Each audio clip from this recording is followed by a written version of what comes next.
The lake is calm over here this morning. The wind really isn't blowing, and this is one of the least windy parts of the lake anyway. But if you look over here and you look at other parts of the lake, it's pretty calm all over the lake. If we only had this part of the lake to look at, we could make a pretty fair determination that the rest of the lake isn't windy too. And this is the power of a sample. The same thing is true for people. If we look at a few examples of parts of their behavior and say that's all we have to look at, but we do have a few examples, you can make a pretty good bet that the rest of the behavior is going to also tell a similar story, even without seeing it. Now, it's not always true, but there's a pretty good chance. I want to show you something.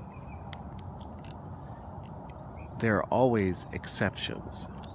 So, if we look over there by the galbions, which are the jetties that go out, they're actually to clean the lake. They function like pool traps. There are two of them, see? That part of the lake has more waves. I don't know why, but that part of the lake always gets hit with more wind. So, what's the point? The point is that everything is about context.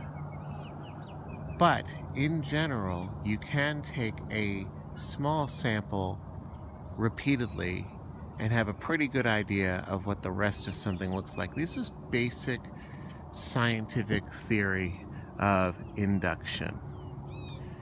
Remember, deductive reasoning is taking a whole bunch of examples and saying, well, if those whole bunch of examples are true, then perhaps this is true.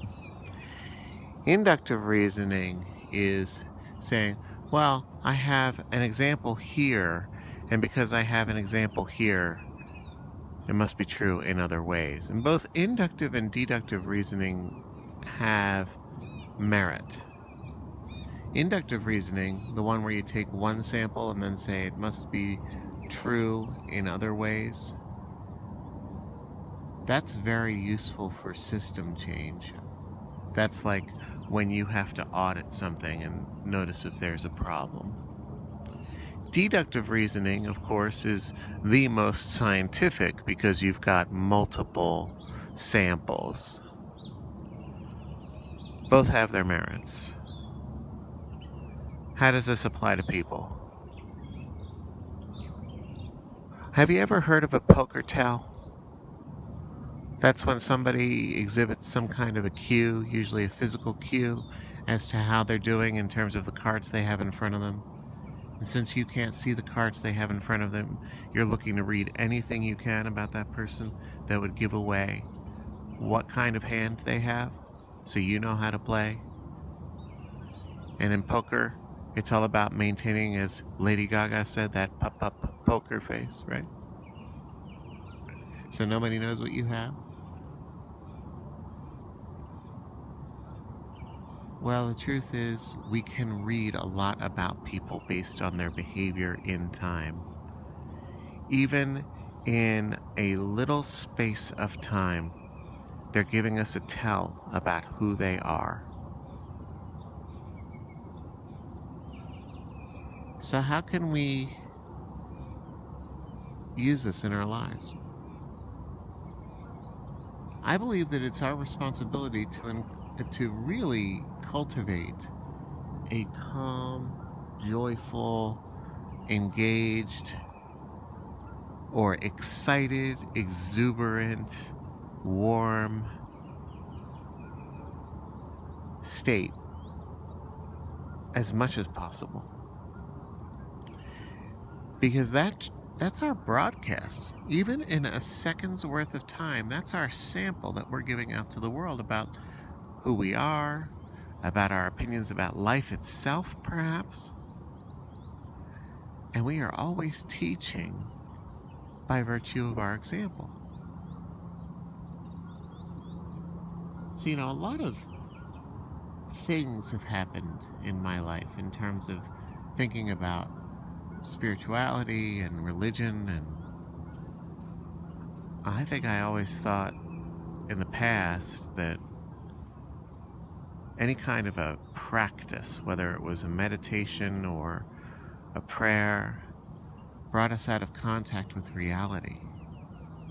But now I'm understanding, as I get a little older, that what it does is it strengthens us because we're tuning into the channels that we choose to tune into rather than having the world just affect us and we react.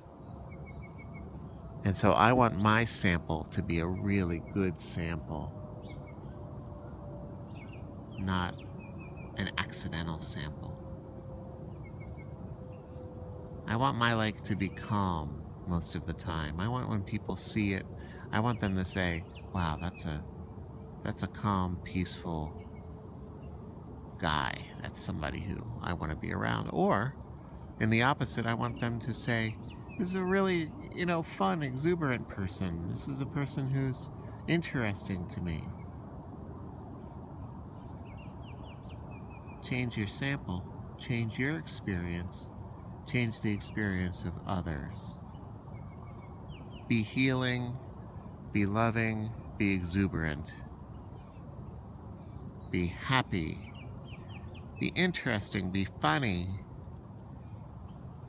and do it over and over, and you can change your whole lake.